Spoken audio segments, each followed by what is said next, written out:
momento aí o pessoal todo do coral. E vamos valorizar o que é nosso. Muito obrigado a todos. Desculpe a intromissão aqui.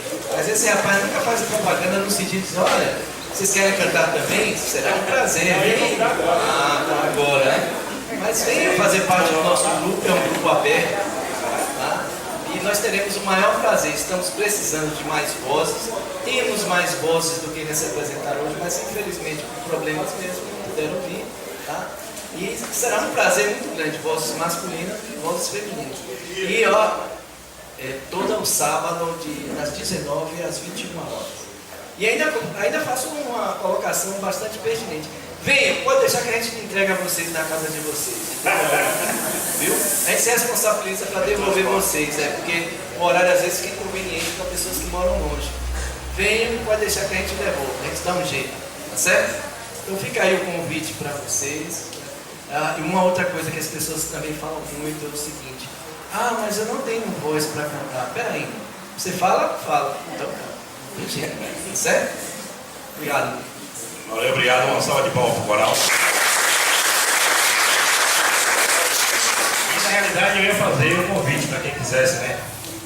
Vamos dizer assim, aumentar o grupo, para procurar o pessoal e poder participar.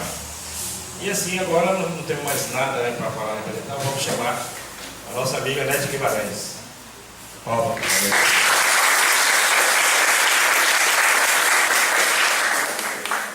Bom dia a todos. É uma alegria estar com vocês na manhã de hoje. Ele está falando qualquer um pode?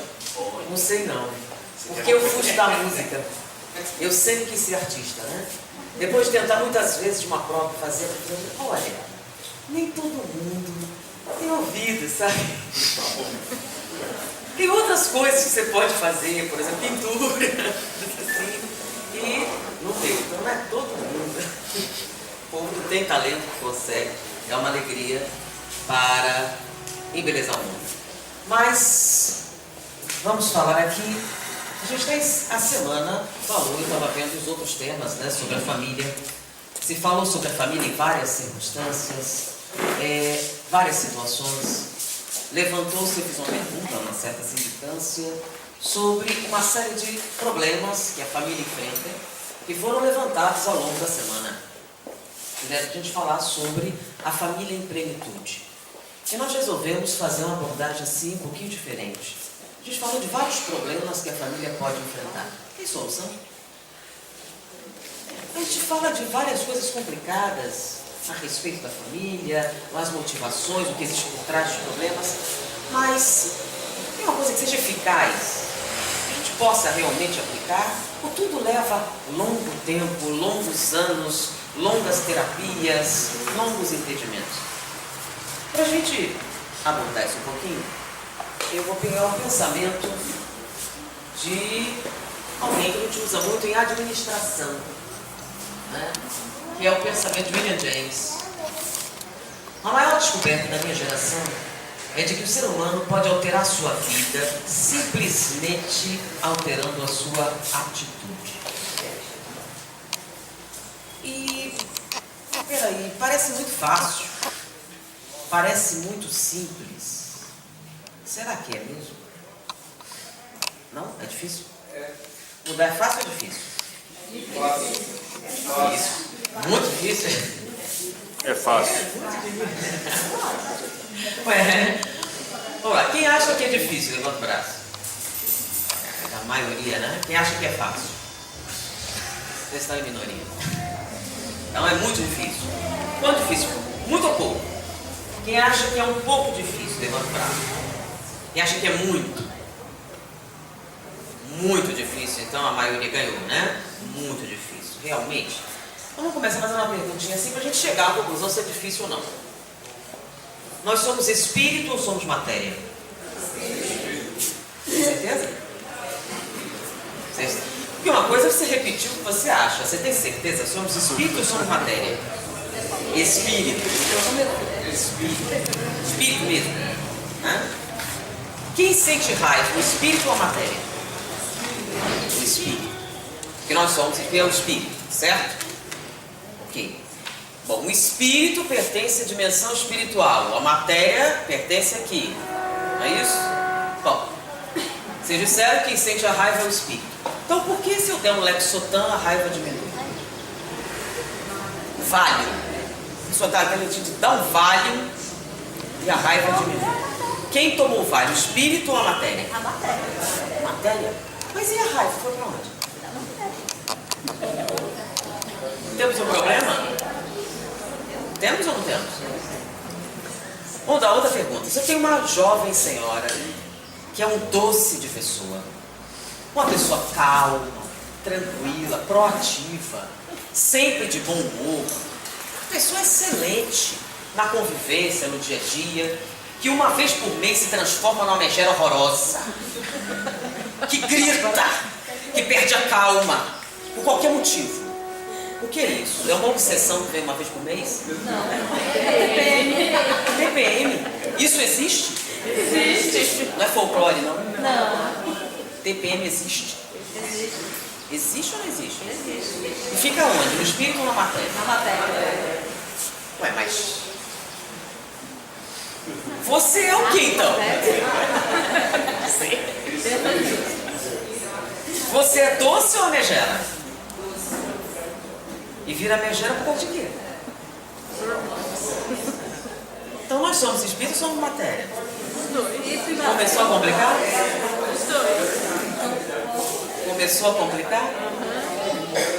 É justamente porque a codificação resolve esse problema. Nós aqui, pelo menos tem todo mundo, né? Nós aqui, somos espírito ou matéria. Vocês disseram, somos espírito. A codificação diz diferente. Ele diz que nós não somos nem espírito nem matéria, nós somos alma. Mas peraí, não é a mesma coisa? Não? Não é a mesma coisa? A alma não é a mesma coisa. É o espírito encarnado. A alma é o espírito encarnado. Mas qual a diferença? A diferença está aí. É TPM, hormônios. Porque o que é alma? É a interação espírito-matéria. Isso faz diferença? Faz uma diferença tão grande que eu já vi alguns médiums falarem uma coisa interessante. A pessoa fora do corpo é tão diferente que se ela encontrasse consigo mesma não se reconhecia. Por quê? Porque quando você está no corpo, você faz alguns pedidos, né? Então, por exemplo, tinha uma reunião de tratamento espiritual, então um senhor foi participar, que ele tinha um problema no joelho muito sério e precisava de uma cirurgia, e era uma cirurgia muito complicada, e havia o risco dele fazendo a cirurgia não andar mais. Então, ele foi fazer um tratamento espiritual. Ele disse, eu quero ficar curado, porque eu tenho um trabalho enorme a fazer, realmente ele tinha. Ele tinha um trabalho social espetacular, muito grande, e ele queria ficar curado do joelho, porque aquilo estava impossibilitando ele de trabalhar. E ele pedia, eu quero ficar curado, ora, ele orava para ficar curado, e aconteceu uma coisa engraçada. Ele não estava melhorando no tratamento espiritual. Aí foi reclamar, né? Eu estou fazendo tratamento espiritual um tempão e não senti nenhuma melhora. Vocês disseram que o tratamento espiritual iria ajudar, mas não estou sentindo nenhuma diferença. E o mentor espiritual disse assim, bom, é porque estamos atendendo o seu desejo. Como assim atendendo meu desejo? Se o meu joelho não melhorou. Sim, é porque o senhor aqui pede, quando está acordado, para melhorar. Quando sai do corpo, por favor, pelo amor de Deus, não deixa eu melhorar não. E ele disse, eu sinto muito, mas eu não acredito nisso. Como é que eu vou chegar e dizer que eu não quero melhorar? Sinto muito, mas eu não acredito nesse mentor. Não pode ser. Quem iria pedir para ficar doente? As dores que eu estou sentindo, a maneira com que isso está afetando a minha vida. Não pode ser, não acredito. Disse, bom, mas é. Sim, eu não acredito. Então, já que você está dizendo, eu quero. Por que eu faria uma coisa dessa? Disse, bom, é que passou a acontecer na sua vida uma tentação muito forte. Tão forte. E você pediu uma impossibilidade física para dificultar você de pular a cerca.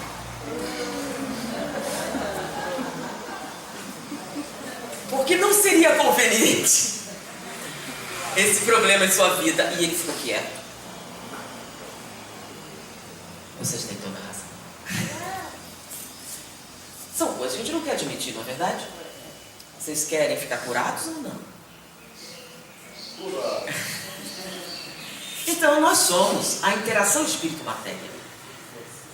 E a diferença que isso causa na nossa vida depende de uma coisa chamada processo evolutivo. Então imagine que esse retângulo, assim, um retângulo, seria o processo evolutivo. Embaixo você tem o início do processo evolutivo e aqui o ápice do processo evolutivo. Tá? Então nós temos várias gradações. E esse triângulo aqui representa a influência espiritual no seu processo evolutivo. E esse outro, a influência material no processo evolutivo. Nesse início aqui do processo evolutivo, nós temos maior influência material ou espiritual? Material.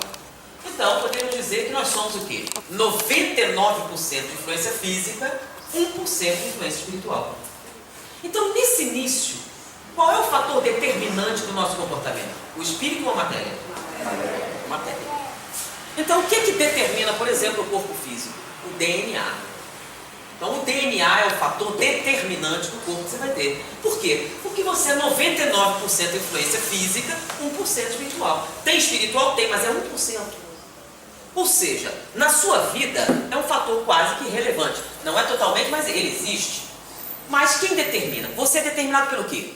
Pelo seu DNA, sua herança genética, pelo que você come, pelo que você bebe, pelas suas relações sociais, pelo meio ambiente. Então você é fruto do meio. Você é basicamente um animal. Agora, existe uma influência espiritual? Existe. É aquela que vai levar essas experiências para o futuro. Mas a gente cresce. As experiências vão se sucedendo e você vai mudando. E nessa mudança, a influência espiritual vai tendo maior relevância. Então, digamos que você está aqui no meio.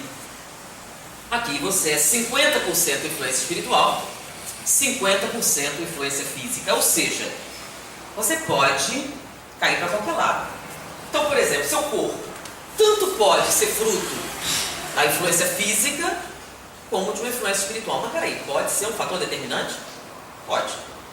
Vocês viram o caso, por exemplo, de um casal negro de 4 costados. O que é isso? É que eles eram negros e seus pais eram negros, ou seja, os avós da criança também eram negros. Se a gente estudou genética na escola, quem estudou genética na escola, lembra? Mendel, azão, azinho, aquele negócio todo. A gente sabe que a cor da pele negra é dominante. Então, seria o azão. E uma pessoa loura de olhos azuis seria o quê? Recessiva. Então, a dominância está o quê? Então, se uma pessoa negra, que tem pais negros, se casar, seu filho vai ser o quê? Isso que vocês aprenderam na escola, não foi? Então, dentro das leis biológicas, a criança vai ser o quê? Aí nasceu um menino louro de olhos azuis. Quando entregaram o menino, vai, peraí, esse aí não é meu. Mas como ele era louro de olhos azuis, a mãe também não é meu. Esse menino não é nosso, eles se enganaram. Eu disse, não, mas vocês se enganaram. Foi uma briga no hospital. Esse menino não é meu, não pode ser meu. Mas os exames de DNA demonstraram o quê? Era deles. Vocês viram essa reportagem? Sim. Não viram? Não? Então procura na internet. Um menininho louro de olhos azuis e os pais e avós. Aí perguntaram, e aí? Como foi que isso aconteceu? Então, quando os biólogos sabem explicar, o que eles dizem? Mutação genética. Acontece, uma mutação genética.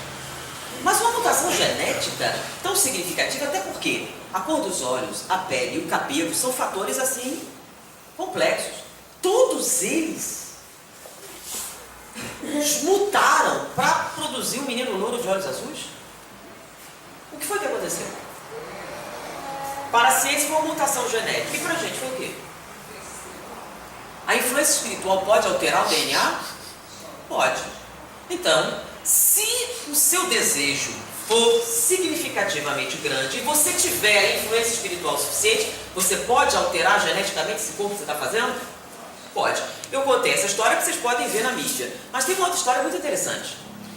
Numa aldeia francesa, próxima às montanhas, onde todos os habitantes eram louros de olhos azuis, ou seja, não tinha chance de ter nenhum mestiço, todos louros de olhos azuis, uma mãe de 7 filhos ficou grávida do 8º filho. Ele nasceu num parto extremamente difícil e nasceu uma criança morena, de olhos amendoados, pele azeitonada, cabelos negros e lisos. Antes que vocês perguntem, aconteceu alguma coisa? Como era uma aldeia isolada nos Alpes, não tinha jeito. Se aparecesse alguém com aquelas características, todo mundo ia saber, né? Não? Então não aconteceu. Então nasceu essa criança. Foi um choque para a comunidade, mas depois de algum tempo todo mundo entendeu. Porque a criança não era normal. Ela foi crescendo, e à medida que ela foi crescendo, eles perceberam que tinha alguma coisa errada com ela. Logo entenderam que aquilo foi uma mutação. Alguma coisa errada aconteceu naquele parto, naquela gestação, que deu origem a uma criança normal. Porque além dela ser diferente fisicamente, ela não conseguia acompanhar as outras crianças. Ela não conseguia falar direito. Ela tentava, mas não conseguia se expressar. Isso fazia com que ela fosse muito agressiva. E, de maneira nenhuma, tentaram de várias maneiras, mas ela não conseguia falar. Então, uma pessoa responsável disse que possivelmente ela tinha deficiências mentais. Que aquela criança sofreu uma má formação no seu desenvolvimento, que deu origem àquela cor estranha e que também tinha afetado o seu intelecto. E a criança, então, começou a crescer naquela aldeia isolada. Mas o filho mais velho daquele casal tinha ido para Paris. Ele era sacerdote e se dedicou à linguística e trabalhava na Sorbonne. Numa visita que ele fez aos pais, a mãe chegou para ele e disse: meu filho, eu sinto que seu irmão é inteligente. Ele não consegue se comunicar, mas eu ouvi falar que estão ensinando a crianças surdas. Eu acho que ele tem algum problema. Leva seu irmão para a cidade, para ele estudar. Eu tenho certeza que ele entende as coisas. Ele fica agressivo porque não consegue se comunicar. O irmão aqueceu, preparou tudo para receber o irmão. Foi para a cidade, trouxe o irmão, providenciou uma governanta, as coisas todas. Mas ele era aqueles intelectuais, ele esqueceu do menino, sabe? Ele não estava muita ligação, estava lá, está tudo resolvido. E esqueceu. E um dia ele chegou e estava no seu escritório e ficou muito preocupado. Porque na sua mesa de trabalho ele tinha alguns pergaminhos muito raros, muito especiais, que ele estava traduzindo. Eram pergaminhos que continham filosofia em grego arcaico, que ele deixou sobre a mesa e esqueceu. Quando ele viu o menino debruçado na mesa, meu Deus, ele vai destruir material inestimável. Mas como o menino não estava fazendo nada errado, ele parou na porta e ficou pensando na ironia, né? Aquela criança retardada, debruçada sobre alta filosofia grega da antiguidade. Ele estava pensando a respeito daquilo, quando o menino, usando ali, vai dizer assim: eu sei ler isso. E ele riu, então leia. E ele leu em grego arcaico. Mas não era só grego arcaico que ele podia falar. Ele falava grego, hebreu, sânscrito, latim, mas não conseguia falar francês, nem espanhol, nem inglês, nem alemão, nenhuma língua moderna. Ele conseguia se expressar com a maior facilidade em línguas mortas, mas não em francês ou inglês. À medida que ele foi crescendo, ele conseguiu mal ou bem falar um francês razoável, mas as suas aulas na universidade eram todas em latim ou grego, que eram as línguas em que ele se expressava bem. Ele se tornou um grande linguista. Com 19 anos já tinha um cargo na Universidade da Sorbonne como catedrático em idiomas. E ele tinha um apelido. O apelido dele era o Egípcio, porque ele parecia um egípcio, jamais parecia um francês. E essa pessoa se tornou um personagem famoso. O nome dele era Champollion. Foi ele que traduziu a Pedra Roseta.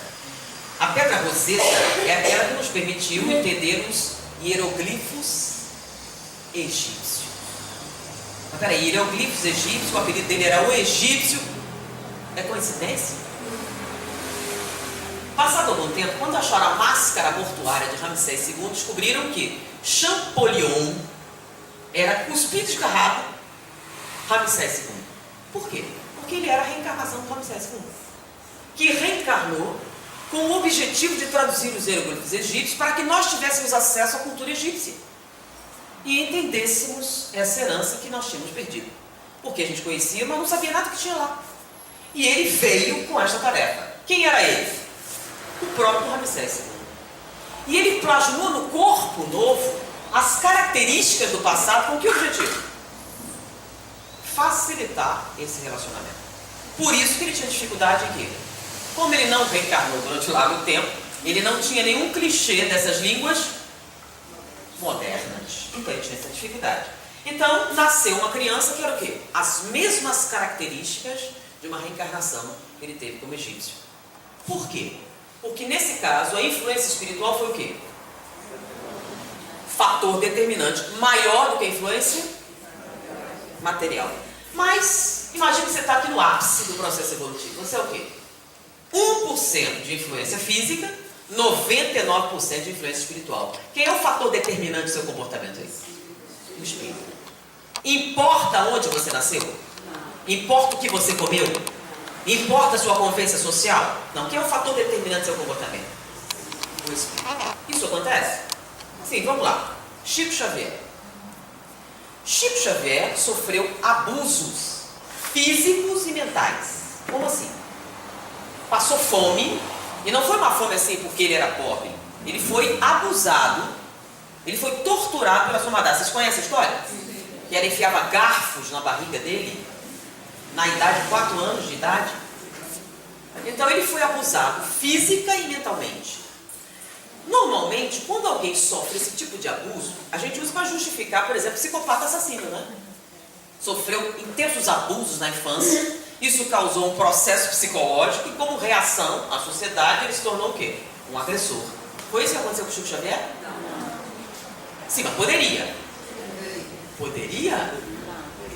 Poderia? Chico Xavier poderia se tornar um assassino psicopata? Não. Por que não?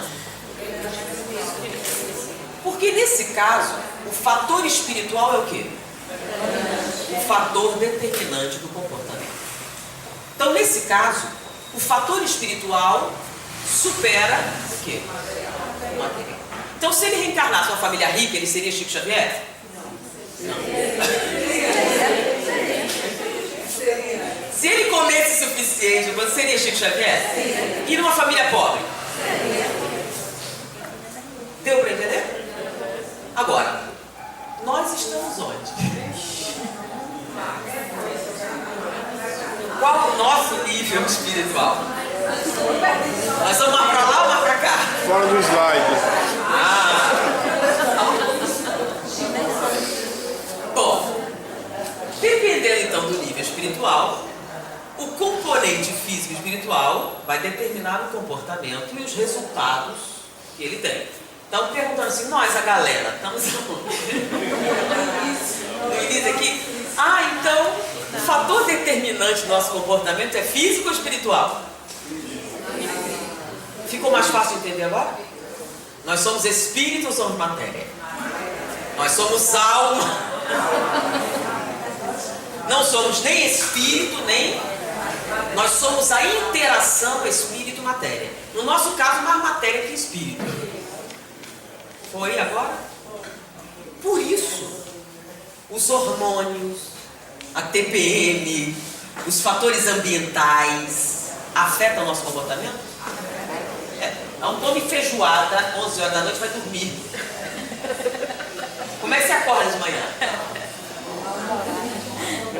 Mas por quê? E feijoada é uma coisa ruim? Não.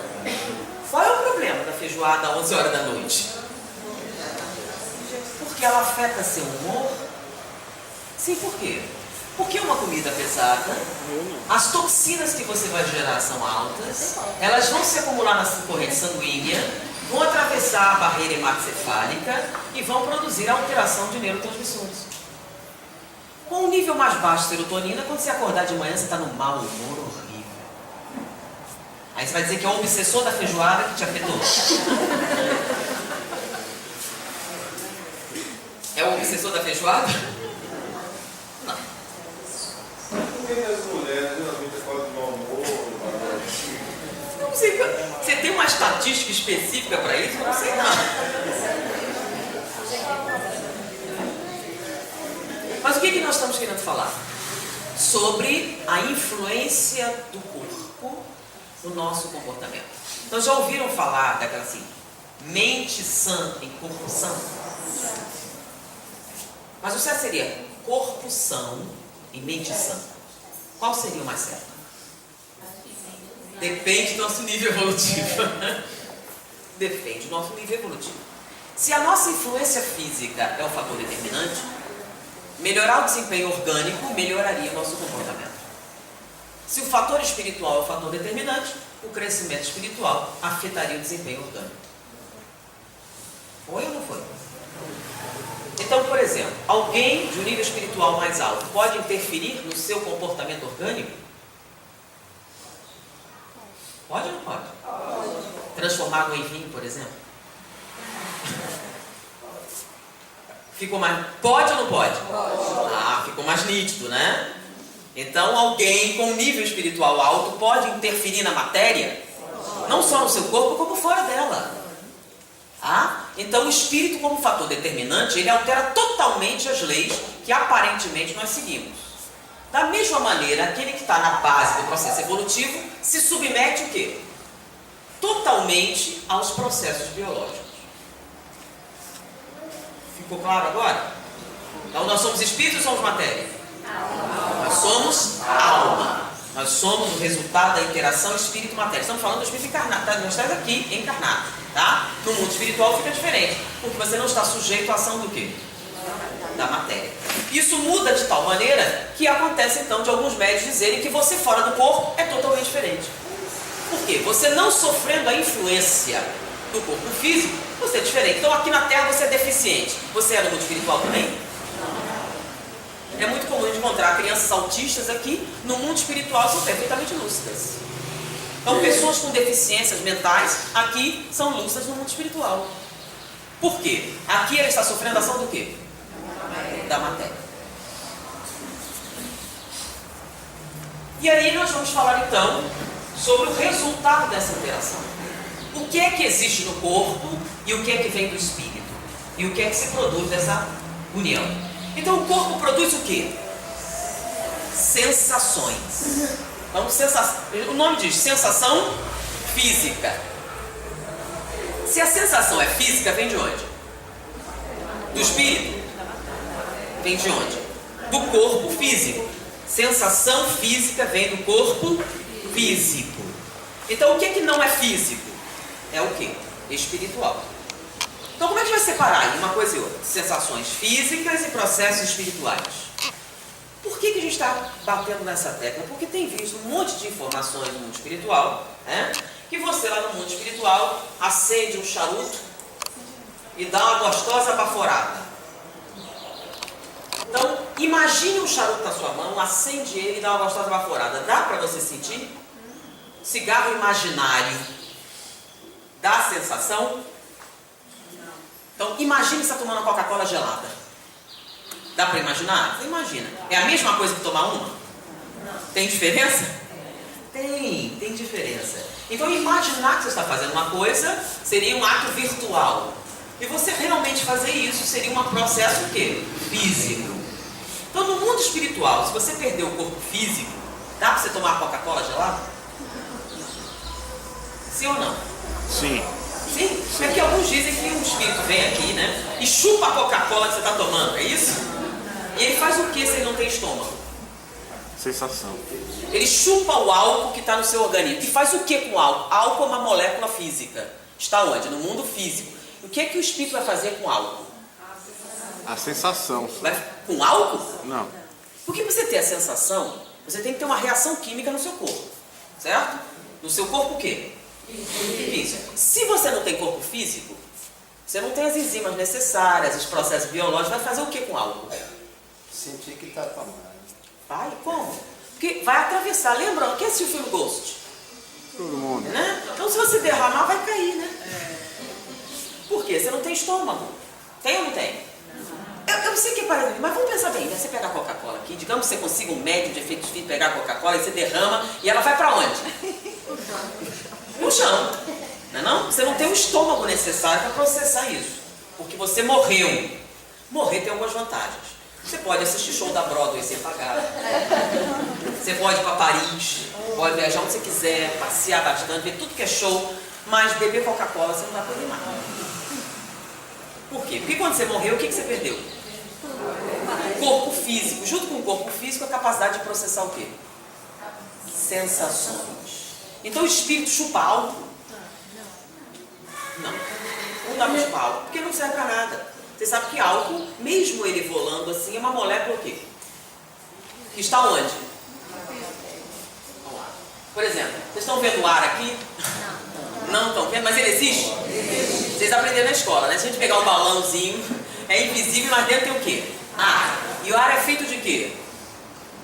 Moléculas. Moléculas que estão aonde? No mundo espiritual? No mundo físico. Então tem coisa no mundo físico que não dá para ver? Tem, mas são físicas. Agora o mundo espiritual já é outra coisa. Mundo espiritual, existem moléculas. Moléculas espirituais. No mundo espiritual não existem moléculas físicas. É uma outra coisa, é uma outra dimensão. Então o álcool está onde? No mundo físico ou no mundo espiritual? No mundo físico. Então o espírito pode chupar álcool? Não. Não pode. Mas, ele faz o quê então? Então ele não quer álcool, ele quer o quê? Ele quer a sensação de quem usa o álcool. Tá? Porque o álcool puro para ele não faz nada. Então, se fosse assim, ele pegava uma garrafa e obsidiava a garrafa. Não? Vocês iam ver no bar aquelas garrafas todas cheias de... Nem abelha, não tem? Cheia de obsessor agarrado na garrafa. Fica? Não. Então não é o álcool que ele quer o quê? Sensação. E a sensação ele vai meter aonde? Numa pessoa. Se ele pudesse fazer sozinho, para que ia obsidiar alguém, gente? Uma questão de lógica. Você pode pegar sozinho, por que então obsidiar uma pessoa? Porque o que ele quer não é o álcool, ele quer a sensação que o álcool provoca nele. E só quem tem sensação física é alguém que tenha um corpo físico. Vamos lá, quem assistiu o filme Ghost? Levanta o braço. Ou melhor, quem não assistiu? Então tem uma cena no filme em que o mocinho está nos túneis do metrô aprendendo a mover objetos, lembra? Num determinado momento, uma lata é projetada numa vitrine e cai no chão vários maços de cigarro. O espírito está com o mocinho e diz a seguinte frase: eu daria qualquer coisa por uma tragada. Ué, ele não estava assombrando o metrô? Movendo as coisas? Por que ele não pega o cigarro, acende e fuma? Ele poderia acender o cigarro? Até poderia, né? Mas o limite do que ele ia fazer era acender o cigarro. Mas o objetivo de você acender o cigarro e tragar é o quê? Só fazer isso? Não. Isso ele não poderia. Ele disse, eu daria qualquer coisa por uma tragada. Por que ele não faz? Porque não pode. Porque gente morta perdeu a sensação física. E se você é viciado, o que vai acontecer? Imagina um cara na sua frente com o cigarro aceso, você do lado olhando e não pode fazer nada. Qual a sensação? É uma sensação gostosa? Seu desejo. Eu estou falando de cigarro, imagina crack. Heroína. A síndrome de abstinência da heroína é tão violenta que em algumas convulsões ossos se quebram. Na síndrome é por isso que ele vende a própria mãe por uma dose. Por causa da angústia.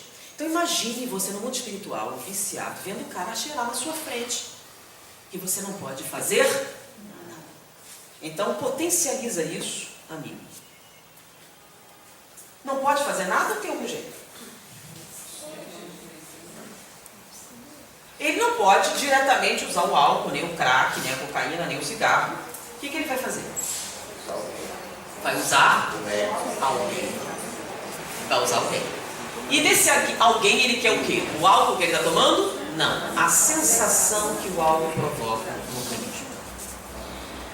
Para nós termos sensações físicas, então, tem duas maneiras. Ou você reencarna, ou arruma um hospedeiro.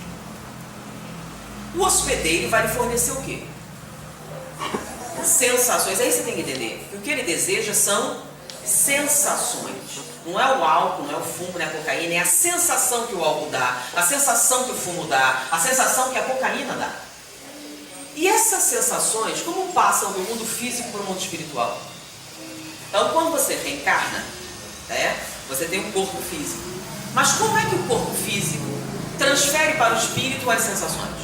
Através do quê? Perispírito. Perispírito. Espírito no mundo espiritual tem perispírito? Tem. Então, Tem. mas se ele tem perispírito, poderia fazer assim? Basta o perispírito? Não, tem alguma coisa. Alguma coisa a mais tem nessa equação aí que permite você ficar vivo. O que é? Fluido vital? Fluido vital. O nome já diz, vitalidade.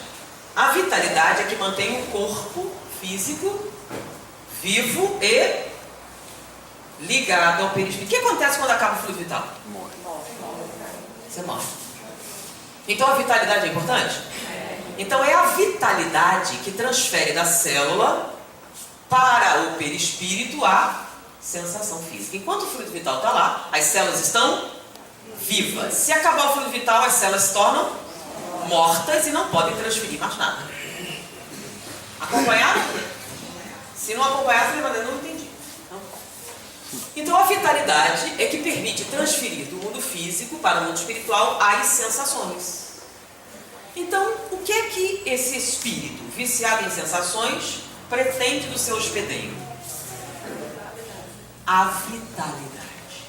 Mas se eu tirar a vitalidade dele, ele morre. Mas se eu sou viciado em cocaína, isso importa muito? Não.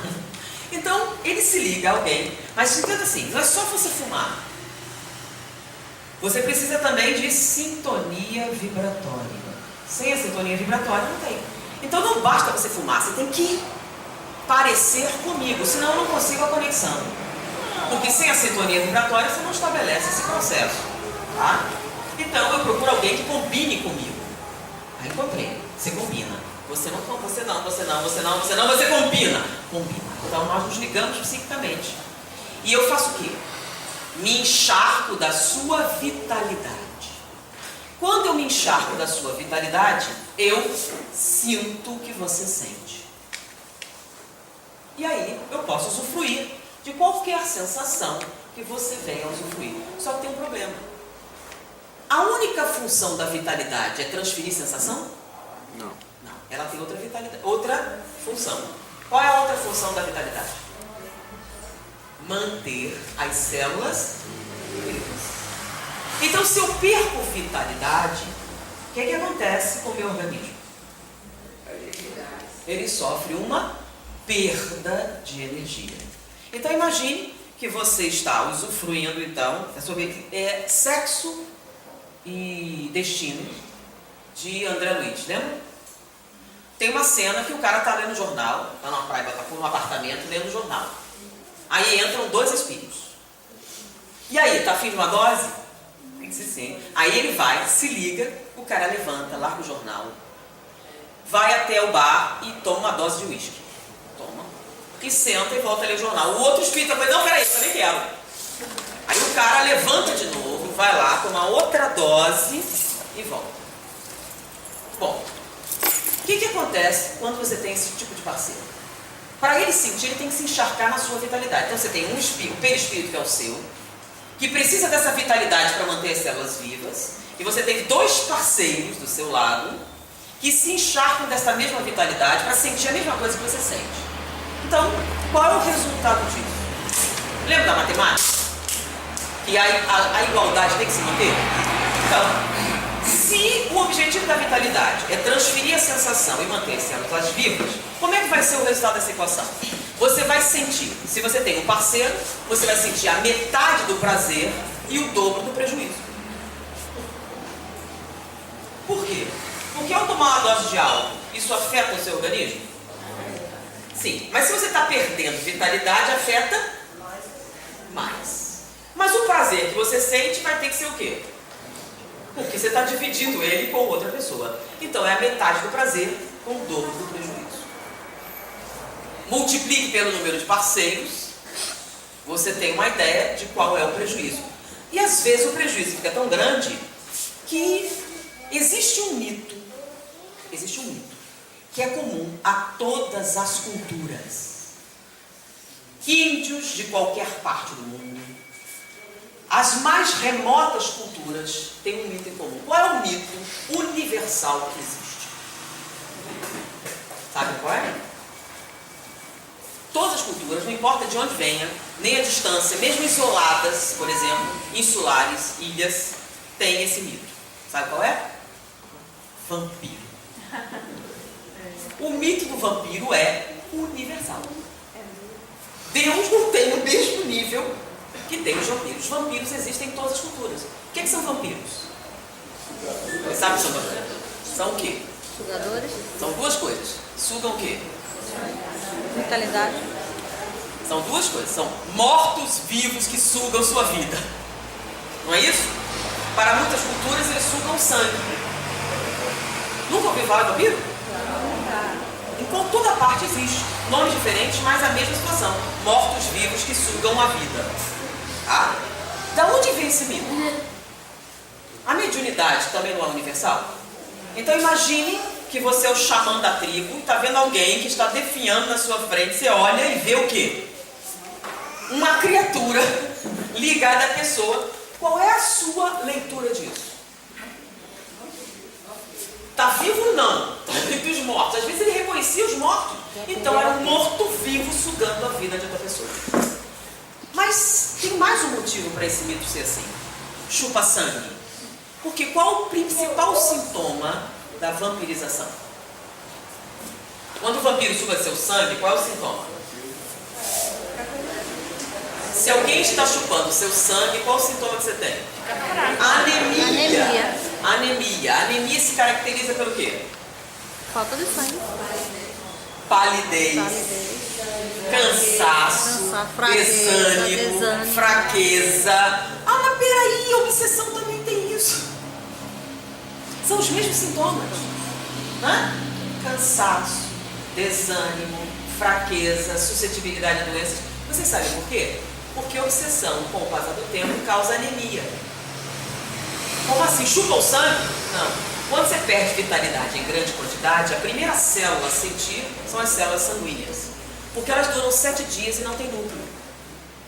E elas são essenciais no carregamento de energia. Então as primeiras células que morrem no processo de desvitalização são as hemácias. Por isso, um dos primeiros sintomas físicos do processo de vampirização é anemia.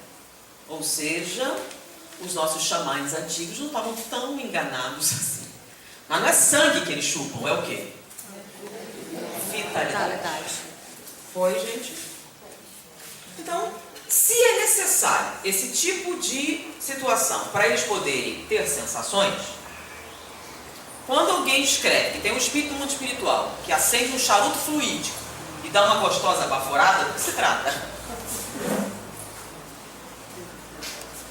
De uma simulação. Existe uma sensação real envolvida? Não. Para ele poder sentir o charuto, ele vai ter que fazer o quê? Vampirizar o encarnado. Então, se vocês verem algum livro que o mentor faz isso, não é um mentor, é um obsessor. Da mesma maneira, relações sexuais no mundo espiritual. Tem relações sexuais no mundo espiritual? Não. Tem simulações. Qual o objetivo de uma simulação sexual no mundo espiritual?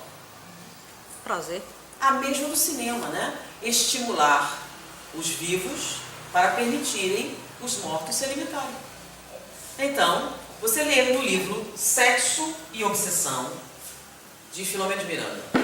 Tem lá uma cena em que há uma parada. E aqueles carros alegóricos têm todo tipo de simulação sexual. E assistindo tem um monte de espíritos com alguns na coleira. Lembra? Quem são os caras na coleira? São aqueles encarnados, retirados dos corpos, que são levados lá para quê? Para se excitarem com a apresentação e para que os seus companheiros possam o quê? Ter o prazer. Usufruir das Prazer, sensações. das sensações. Porque eles sozinhos podem fazer isso? Não. Não. Precisam de um hospedeiro. precisa de alguém para dar de comer aos bichinhos. Ficou mais claro agora? Então, no mundo espiritual, há esse tipo de... Sim, mas qual é o objetivo? Se você tiver isso, vai ter que ter um encarnado fornecendo os recursos. Então, eles vão fazer lá uma orgia, seja o que for, e aí, trouxe os encarnados? Porque sem eles, não existem sensações. Então, o Divaldo Franco descreve uma cena muito interessante, né? Em que ele está numa cidade e ele foi se hospedar nesse local, ele ia para um outro lugar, e normalmente ele pede um quarto, sozinho, no hotel, etc. Mas nesse momento, a dona da casa chegou e disse: olha, eu estou com uma emergência, eu estou com um rapaz para se hospedar, você se importaria em dividir o quarto? Ele já ia dizer não quando a mentora diz assim: sim. Então, sim, não tem problema. Aí ele foi se preparar para dormir e ela disse assim: não durma. Entra em pressa. Ele disse: não dormiu. Deitou e fingiu que estava dormindo, começou a orar. O rapaz chegou, se arrumou, deitou. Levante-se. Entra em pressa. Ele ficou ali, prestando atenção. De repente, ele viu atravessar a parede uma criatura mitológica. Já ouviram falar das árpias? As árpias são figuras mitológicas que são mulheres que têm partes de aves. Então tem asas, tipo um pterodáctilo, né? Aquela coisa assim. Um bico comprido. Tá? Então é a descrição de uma árpia. Olha só, uma figura mitológica. Entrou uma figura mitológica. E ela viu, naquele momento, o rapaz começar a se debater na cama. A criatura caiu sobre ele e enfiou o bico nos seus órgãos genitais. Cuidado. E naquele momento o rapaz começou a se debater, parecia que estava na convulsão, e teve um orgasmo. E naquele momento a criatura levantou e começou a rir e saiu. E o rapaz ficou lá, desvitalizado. No dia seguinte, ele acordou e disse: nossa, eu dormi tanto, eu estou tão cansado. O que foi que aconteceu? A criatura mitológica, que não é tão mitológica assim, induziu o rapaz, com certeza levado ao mundo espiritual para ter, e utilizou-se do quê? Das suas energias vitais para vivenciar uma experiência sexual. Se eles pudessem fazer isso sozinhos, para que esse trabalho todo? Não é uma questão de lógica? Então, quando vocês lerem alguma coisa, prestem atenção. Se coincide com as colocações de Allan Kardec, Livro dos Espíritos, Livro dos Médicos, que descrevem as relações do mundo espiritual e do mundo físico. Então, lá está dizendo que os espíritos só podem agir sobre a matéria de duas maneiras: ou reencarna, ou usa o quê? A mediunidade. Tem algum outro jeito? Não. Então, se a gente está falando de sensações físicas, olha o nome: sensação física. Se não for física, então tem outro nome. Se a sensação é física, ela provém de onde? Do físico. Do mundo físico. Então você precisa, para o espírito agir no mundo físico, o que ele precisa? Ou reencarna, ou usa alguém.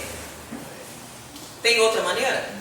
Não. Então, se você ler qualquer coisa descrevendo sensações físicas no mundo espiritual, tem um hospedeiro fornecendo o material. Se você não viu, procure melhor. Foi também? Por que nós estamos falando isso? Para falar sobre a influência física nas nossas relações. Elas existem? Existe. Então já vimos o precedente físico. Então nós temos a sensação que vem do corpo, unida a quê? O que é do espírito? Quando você morre, o que é que fica? Sensações físicas não, fica o quê? Os sentimentos. E são os sentimentos que estão por trás de toda a produção de sensação física. Por exemplo, você está dirigindo seu automóvel e alguém te dá uma fechada. E você fica com raiva. Essa raiva está no corpo ou no espírito? No corpo. O que é raiva? A raiva tem sintomas físicos? Sentimento. Tem. Então, quando você está com raiva, o que acontece? Seus batimentos aceleram. Né? A pessoa fica pálida, vasoconstrição periférica. Você tem a mudança do sangue, das vísceras para os músculos. A pessoa chega a tremer. Tudo isso é o choque adrenético. Jogou uma grande dose de adrenalina e ela produz esse efeito. Se você der um medicamento que seja antagonista da adrenalina, você relaxa. A raiva passou? Sim, a raiva passou. Porque a raiva é uma resposta do quê? Do corpo. Mas qual foi o sentimento que deu origem à raiva? Vamos lá. A raiva surgiu. O cara te deu uma fechada. Por que você ficou com raiva? O que existe por trás da raiva? Qual o sentimento que está no espírito que permitiu que essa raiva surgisse? Então vamos dar um exemplo. O cara passou na sua frente. Quem é esse para passar na minha frente? Como ele ousa dar uma fechada em mim? Ah, orgulho. Ah, é orgulho. Se você não fosse orgulhoso, ia ficar com raiva? Vai em paz, meu irmão, tá com pressa. Ah, então o sentimento que está por trás da raiva é o quê? Orgulho. Orgulho. Se você não fosse orgulhoso, ficava com raiva? Você sentou no meu lugar. Esse lugar é meu. Mas você não devia ter sentado no meu lugar. Que foi?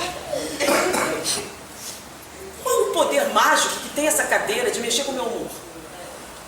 Pensa nisso. Qual o poder mágico que essa cadeira tem de mexer com o meu humor? Tem lógica. Qual o sentimento que está por trás disso? Como é que você ousa sentar no lugar que é meu? Se eu não tivesse esse problema, o que aconteceria? Eu ficaria com raiva? Não. Então, existe um sentimento que está no espírito, que está por trás das sensações? Existe. E é esse que vai com você para o mundo espiritual. E é esse que, quando você voltar, vai produzir as mesmas sensações, se você não mudar.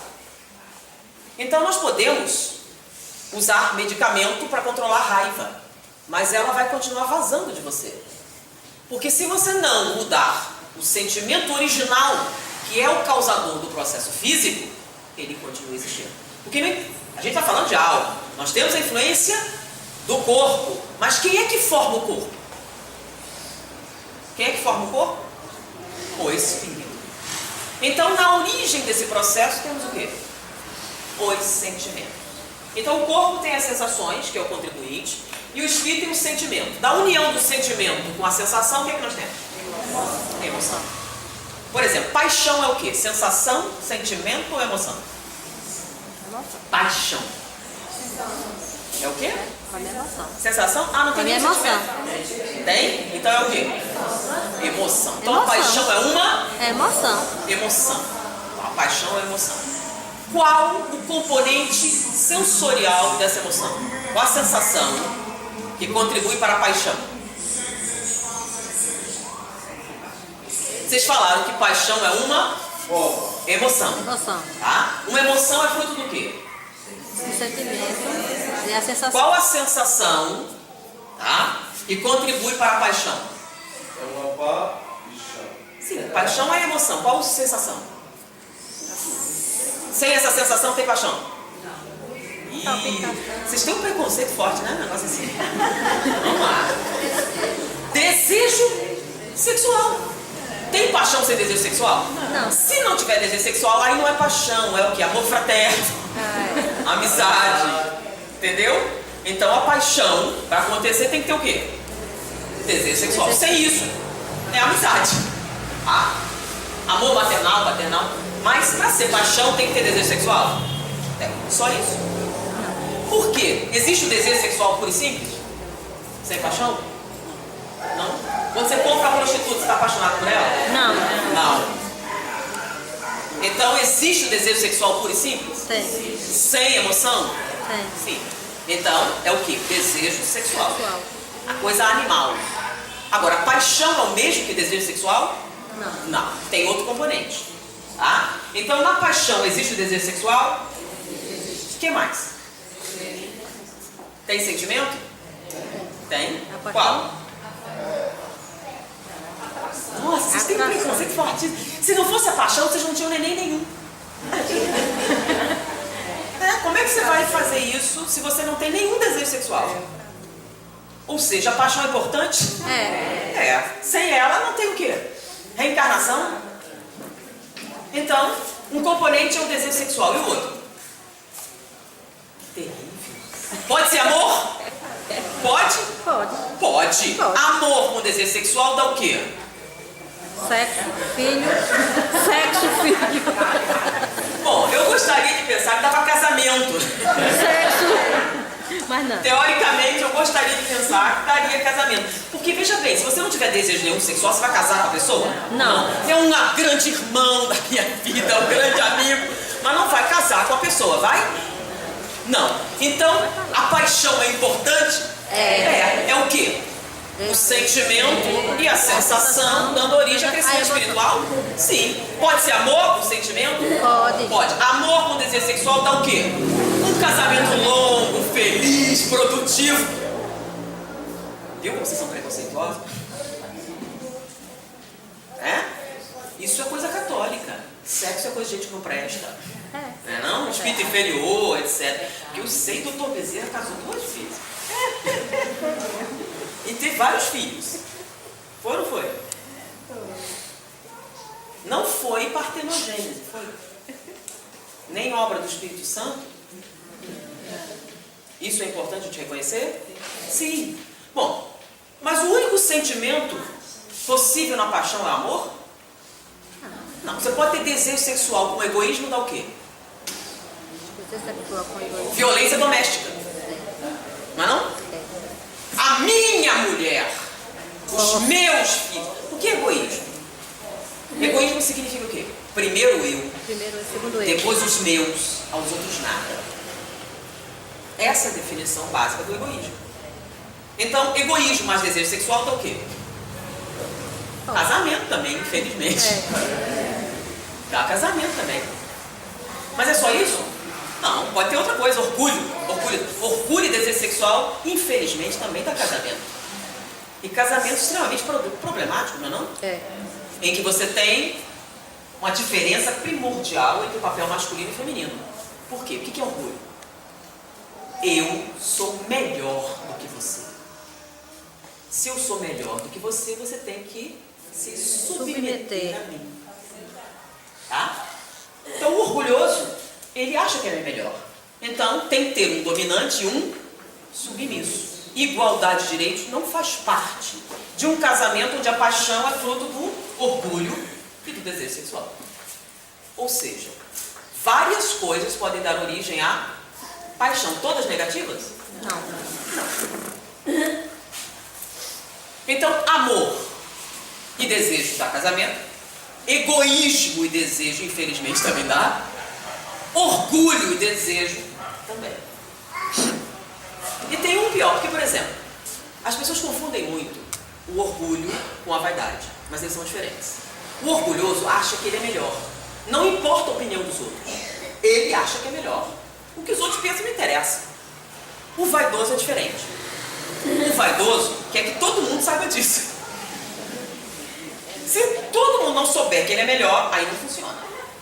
Então, tem uma diferença. Para o orgulhoso, as aparências não são tão importantes. Ele é melhor. Já o vaidoso, as aparências são essenciais. Se todo mundo reconhecer que eu sou melhor, você sabe quem eu sou? Sabe? Sabe quem está falando?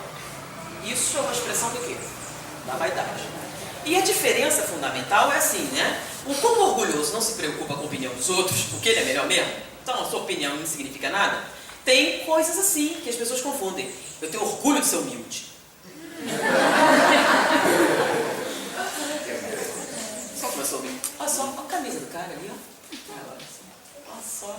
Eu não sou uma pessoa simples. Sou bem melhor, porque olha só a minha simplicidade.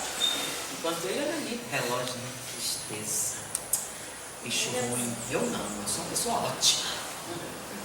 O nome disso é o orgulho de ser humilde. Porque a pessoa confundiu. O que é ser humilde? É roupa? Ser humilde é o seguinte, você é o contrário de ser orgulhoso. Para o humilde, ninguém é melhor do que ele. Por quê? Porque ele é. Ele não faz esse tipo de comparação. Então a pessoa humilde jamais vai reparar na roupa que você está usando, nem para bem, nem para mal. Porque para ele, todas as pessoas são boas, são melhores. Então, o que é que o humilde tem? Ele não compara nada. E como ele não compara nada nem ninguém, o que ele não faz? Ele não julga. E o orgulhoso julga sempre. Ele está todo o tempo fiscalizando a consciência alheia. Por quê? Porque ele é bom. Por isso ele pode fazer isso. Entenderam a diferença? Então as pessoas falam, é muito orgulhoso. Não, tem orgulhoso que é muito assim, bem simplesinho e tal. E é aquele pessoa que é mordaz. Julga com uma severidade. Por quê? Porque ele pode. Porque ele está acima dos outros. Então, tudo isso, junto com sensações, infelizmente, também pode dar casamento. Com todas as coisas decorrentes. Não estou dizendo exclusivamente, você pode ter um pouquinho de amor também. Então, você pode ter uma mistura de vários tipos. Amor, orgulho e desejo sexual. Tem amor, mas uma grande componente de orgulho. Você tem amor, egoísmo e... Isso dá algumas histórias interessantes. Né? Por exemplo, quando é uma história de Malbataan, que ele conta sobre um homem cuja mulher ficou muito doente. Ela estava muito mal. E nesse meio tempo, ele estava desesperado por alguma coisa e achou um djinn. E fez um pedido. Você pode salvar a vida da minha mulher? Não, eu não posso salvar a vida, porque isso é contra as leis. Mas eu posso transferir a sua vida para a sua mulher. Então eu quero que você dê metade da minha vida para a minha mulher. Perfeitamente. Então ele transferiu metade da vida para a mulher, que estava em trabalho de parto, morrendo. Ele transferiu. E no final do parto a mulher morreu. Aí ele falou, mas espera aí. Minha mulher morreu. Nós não fizemos o negócio? Você não transferiu metade da minha vida para ela viver? Sim, é verdade. Mas ela também me fez o pedido. Ela pediu que eu desse toda a vida dela para salvar o filho. Tem diferença? Tem. Muita diferença. No caso dele é um custo. Como, por exemplo, aquela pessoa cujo parente morreu e ela está sofrendo muito, chorando desesperadamente. A gente entende, é saudade, né? E aí a gente ouve ela dizer, o que vai ser de mim sem ele? Quem vai pagar minhas contas?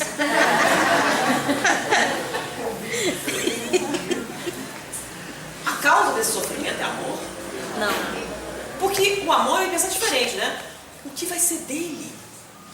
Há uma preocupação. Muitos dizem que os espíritas são insensíveis. Porque eles não manifestam esse sofrimento. Por quê? Porque está preocupado. Você está no seu parente está no CTI. Você vai fazer um escândalo na porta? Não. Se você fizer isso, você sabe que vai prejudicar o tratamento. Como a gente sabe que a pessoa não morreu, que está no mundo espiritual, numa fase de transição complicada, expressões angustiosas de sofrimento são prejudiciais àquele que sobrevive. Por isso, no espiritismo não há expressões teratogênicas de sofrimento. Por quê? Porque nós somos insensíveis? Não. Porque nós somos sensíveis ao sentimento do Outro. ou deveríamos ser. Tá? É. Porque nem sempre isso acontece. Não são. É. Teoricamente, se você realmente crê nos princípios. Deus, imortalidade da alma, comunicabilidade dos espíritos, reencarnação e evolução. Então, reconhecer esses fatores é primordial para a gente poder o quê? Mudar alguma coisa. Então, essas dinâmicas estão presentes nos nossos relacionamentos. Tá? Quanto do castigo que você está dando ao seu filho é vingança? Como assim vingança? Está te incomodando. Você vai acabar aprendendo, miserável, a não me incomodar assim. Então é um fator educacional? Não. Não é um fator educacional. Então ele é desproporcional. Porque seu objetivo é castigar. Olha o nome. Castigar significa o quê? Fazer a pessoa pagar pelo pecado que cometeu. Isso é castigar. Medidas socioeducativas não deveria ser um castigo. Castigo é vingança. Então você está se vingando? Quando você chama o filho, esse miserável aqui na frente de todo mundo, ele me dá. Isso é uma medida socioeducativa? Não. É uma agressão. E ao humilhá-lo, o que você está fazendo? Vingando, viu que você fez, agora eu vou te dar um saber. E você fala para todo mundo. A mãe chega assim, meu filho faz isso, todo mundo fica sabendo. Isso que você está fazendo é o quê? Uma forma de vingança. Você não tem autoridade sobre ele, você faz o quê? Difama ele para todo mundo. Mas peraí, mas é meu filho? Sim, não, você fez. Difamou, humilhou. Então tem menina que tem uma vergonha absoluta de apresentar qualquer pessoa para a mãe. Por quê? Porque é um perigo. Sei lá o que vai sair dali. É uma relação saudável? Não. Hã? E a gente, assim, por exemplo, não, eu sou muito rigoroso. Eu sou um espírita muito rigoroso com a educação. Eu procuro. Ele é tão rigoroso, que se a filha tiver um problema, ela vai recorrer ao aborto, porque não vai ter coragem de contar ao pai. Foi útil? Não tem confiança. Porque nós podemos mudar outra pessoa? Nós só podemos mudar a nós mesmos. A gente pode dar um exemplo. Mas o outro tem o direito de errar? Tem. Mas como meu filho ousou fazer isso, que decepção. O que é decepção? Orgulho. É que ele ousou me envergonhar na frente dos meus pares. Ele tinha que ser perfeito para mostrar quanto eu sou bom. Então você quer a perfeição dos seus filhos para mostrar o quê? Eu sou melhor do que vocês. Porque seu filho não presta. Olha o meu, que lindo. Doutor. O seu é doutor? Sim. Meu filho passou na faculdade ótimo. E o seu? Então não é o estudo a base. É o quê? Viu como eu posso mais? Então se ele cometer a ousadia de arranhar essa imagem maravilhosa que você quer projetar para a sociedade, você vai castigar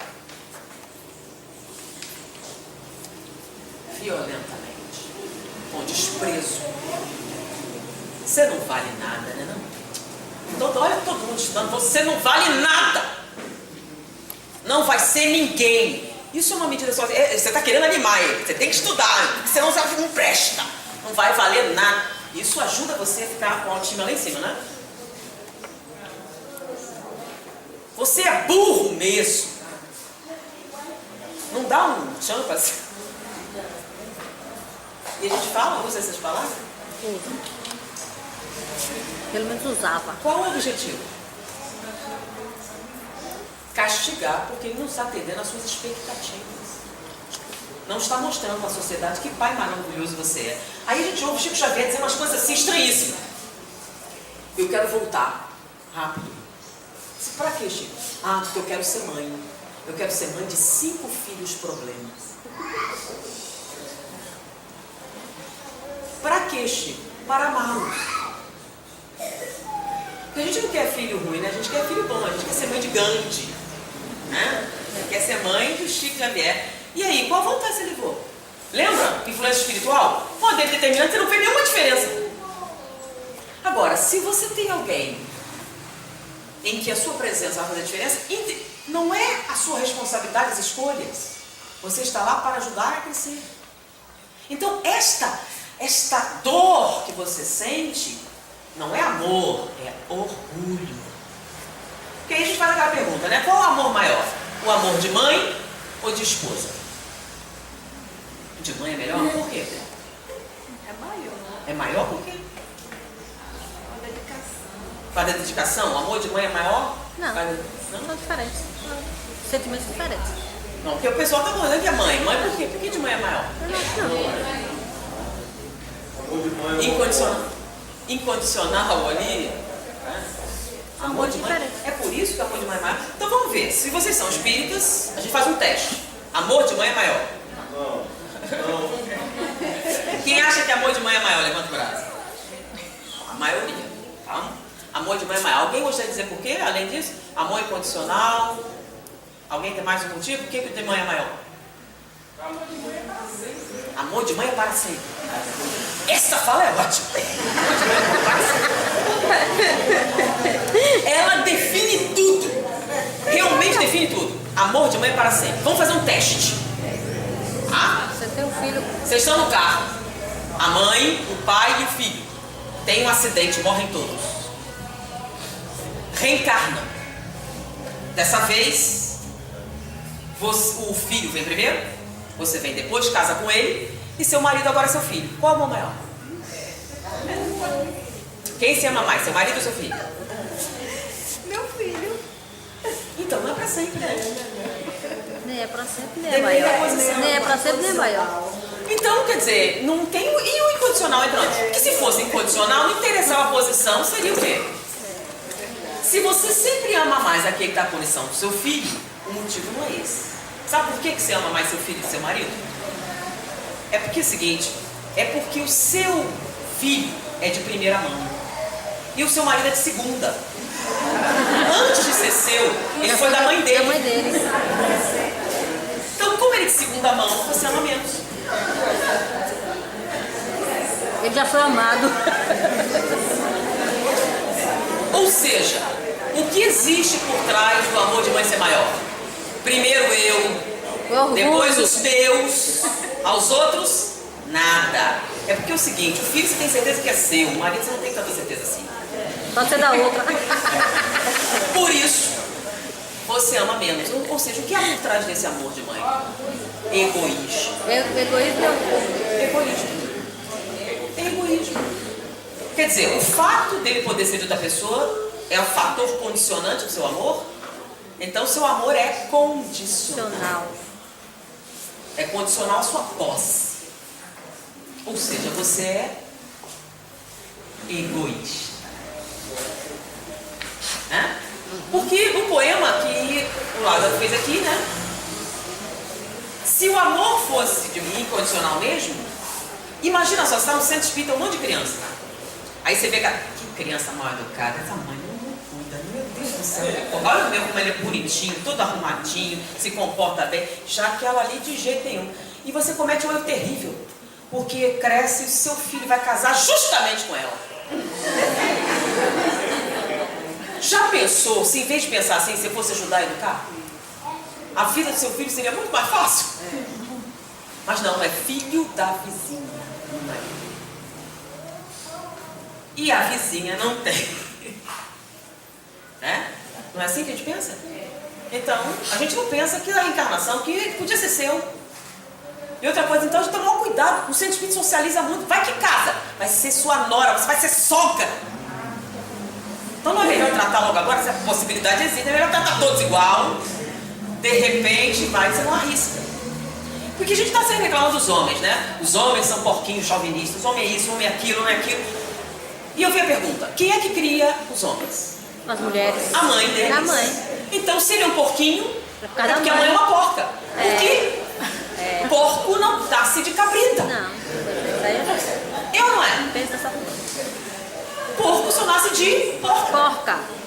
Então, se ele é um pouquinho chauvinista, é porque a mãe dele era uma. Cria uma. Então, se você acha isso muito ruim e você quer mudar, você faz como? Cria seu filho sem ser. E pela lei de causa e efeito, na próxima encarnação você vai merecer um marido melhor. Porque você já começou a plantar agora. Você cria seus filhos de maneira diferente. Lei do retorno, você já faz jus a um marido mais. Melhorzinho. É uma questão de quê? De você aceitar os princípios. Acredita em Deus, imortalidade da alma, comunicabilidade dos espíritos, reencarnação, evolução. Então você deveria naturalmente analisar esse sentimento. O que é que tem por trás? Então toda sensação tem na sua origem um sentimento. E esse sentimento está onde? No espírito.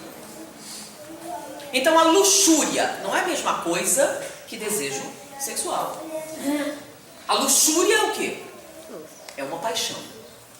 É o desejo sexual com o quê? Egoísmo. O que é isso? O que é egoísmo? Porque aquela pessoa é uma coisa que você vai usar. Então, é uma paixão. O desejo sexual é o que acontece com os animais. É simples. Quando ele envolve sofrimento, humilhação, submissão, tem sentimentos aí. Orgulho, vaidade, egoísmo. Então você quer uma pessoa para apresentar aos seus amigos. Então você casa, não com a pessoa que seja relação, uma pessoa que suas amigas querem. Né? Porque olha só, esse aqui é meu marido. Esse não vou ficar não. Eu não vou querer apresentar isso para minhas amigas. Então, não importa seus sentimentos. Você abre mão deles porque você é vaidoso demais para lidar com a sinceridade. Sua principal preocupação é que os outros vão achar. Então você fez uma fantasia na sua mente com relação à mulher ideal. Tá? Então a mulher ideal é aquela que sai do pacote social, né? Então vamos lá, mulher bonita na sociedade tem que ser branca ou negra? Loira ou morena?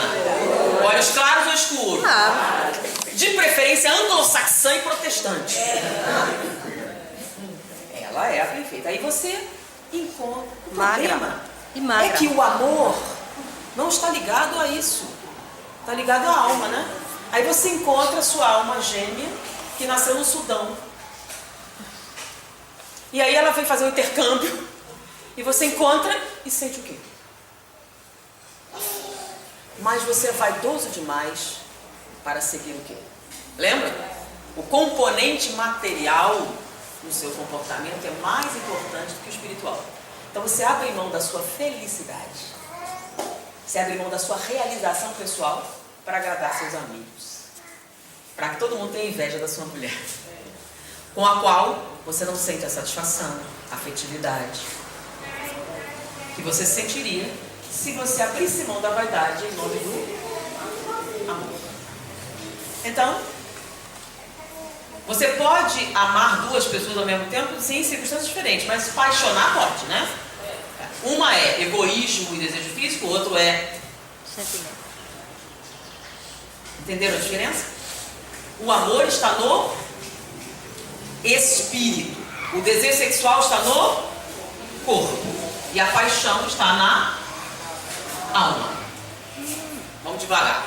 Vamos. O amor está no espírito. Sobrevive à morte, permanece, vai além. O desejo sexual está no corpo. E a paixão está na alma. Então quando você junta o amor e o desejo sexual, você tem uma paixão. Mas não é só amor, tem várias possibilidades. Foi, gente? Então o componente espiritual é importante, o componente físico é importante ser reconhecido para a gente fazer o quê? A proposta é uma mudança de comportamento. O primeiro passo é compreender que essas coisas fazem parte das nossas escolhas. Agora eu pedi para dar um intervalo só para confirmar qual é o horário.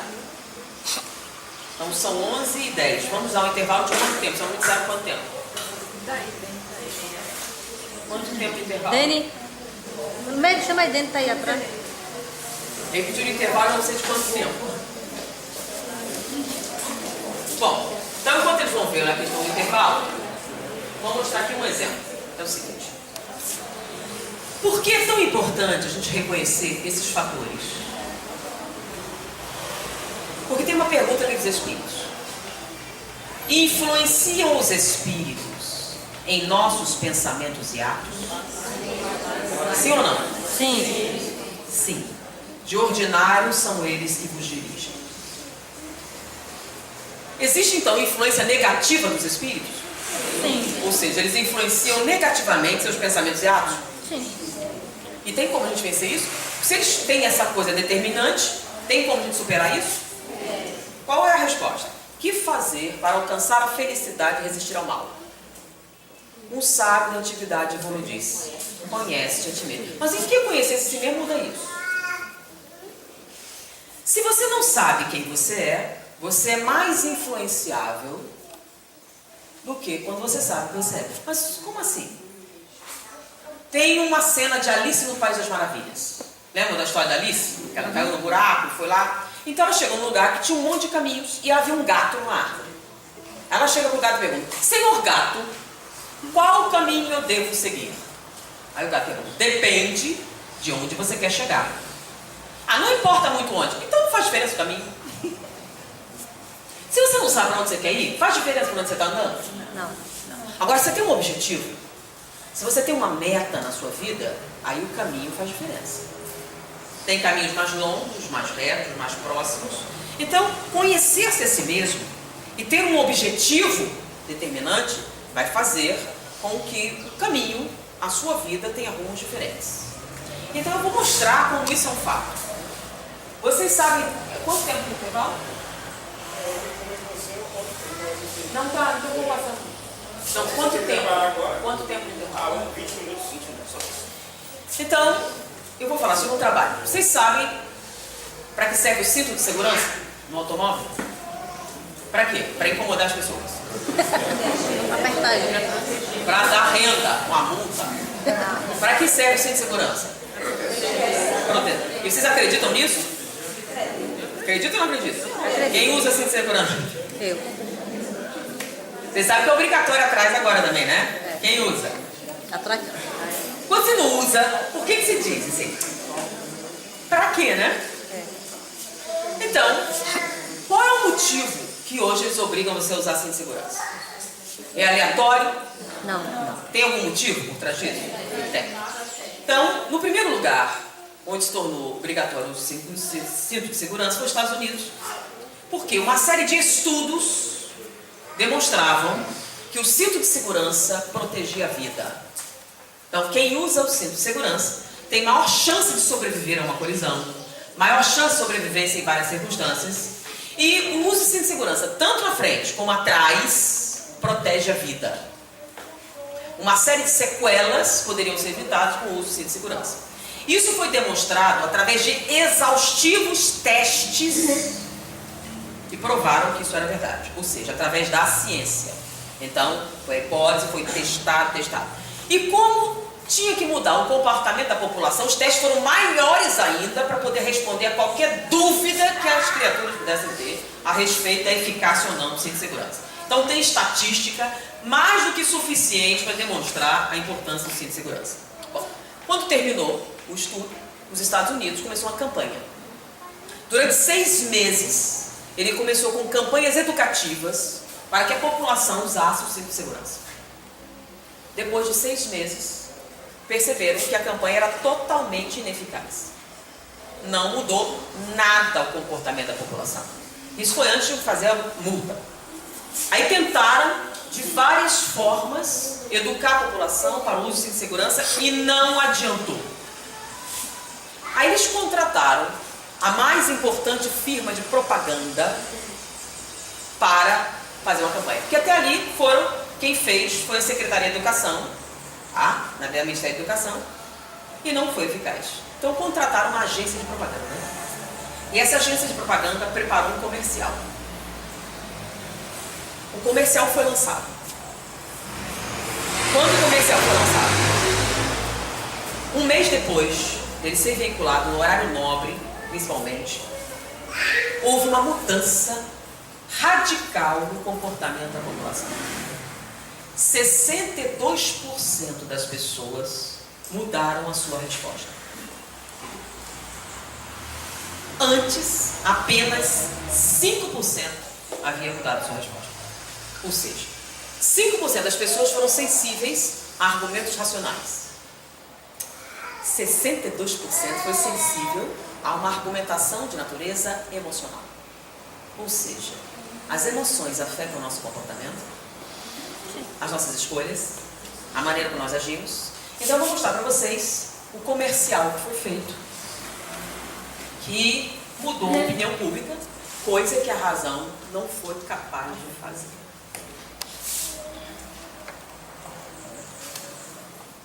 Como que eu faço? Não sei.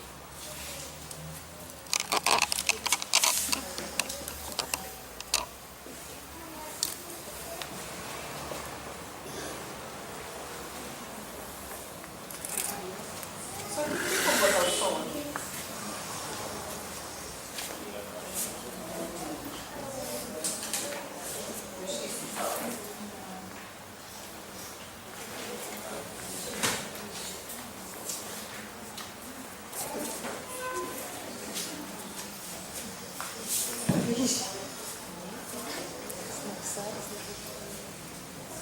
Peraí. Pelo menos ligando. Espera que eu pego o telefone. No lanche.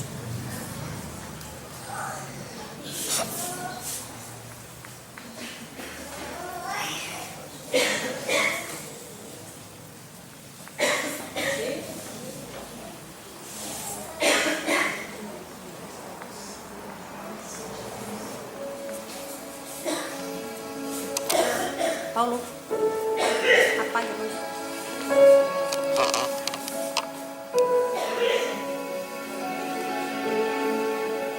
Se você apagar, vai sair.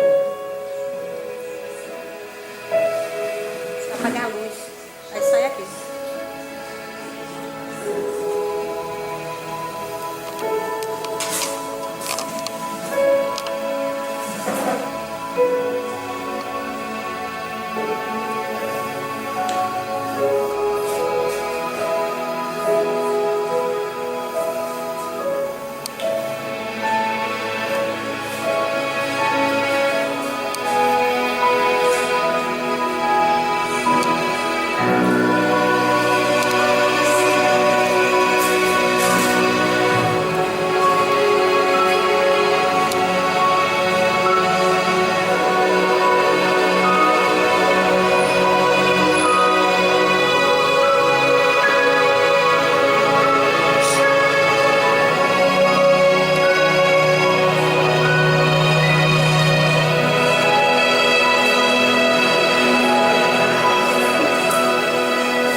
Então esse comercial, ao ser veiculado, mudou a opinião pública com relação ao uso do cinto de segurança, de maneira que, porque sabe que lá nos Estados Unidos você tem que aprovar, né, as leis. Então aprovaram a lei da obrigatoriedade do cinto de segurança. E aqui a gente faz qualquer dia, lá não. Lá se os políticos decidirem isso e as bases eleitorais não concordarem, ele está fora. Então, com esse comercial, eles mudaram a opinião pública e a obrigatoriedade do cinto de segurança foi aprovada e passou então a ser multado aquele que não usasse cinto de segurança. Ou seja, nós somos mais sensíveis a apelos emocionais do que a apelos racionais. Nesse caso, o resultado foi bom. Mas eu não vou botar o outro lado, porque a gente quer deixar sempre mensagem positiva, né? Mas aqueles que puderem assistir um filme chamado A Onda. A Onda é um filme alemão que conta a história de um professor. Só que não é uma história, é uma história real. Aconteceu. Um professor que estava dando aula e resolveu fazer uma experiência com os alunos para mostrar como o totalitarismo pode envolver alguém. Só que os resultados foram imprevisíveis. Ele começou a usar determinados apelos emocionais, foram usados pelos nazistas, e os jovens aderiram de tal maneira que perderam a objetividade e passaram a se comportar como agentes da Gestapo. Ou seja, se você responde a apelos emocionais, você é um que vai linchar alguém na rua se a multidão estiver fazendo isso. Porque você vai seguir a onda. Se a informação racional não foi capaz de convencer de um comportamento, você é suscetível às influências. Então, o que acontece? Para o Espírito Vera Mentor, basta dizer a senha. Que nosso Senhor Jesus Cristo nos abençoe a todos, pronto. O que vier depois é mentor. É isso? Não. Não, porque tem gente que pensa que se você disser o nome de Deus, um raio cai na sua cabeça. É isso que vai acontecer? Um obsessor pode usar essa senha? Pode, inclusive. A gente tem história na Inquisição, né?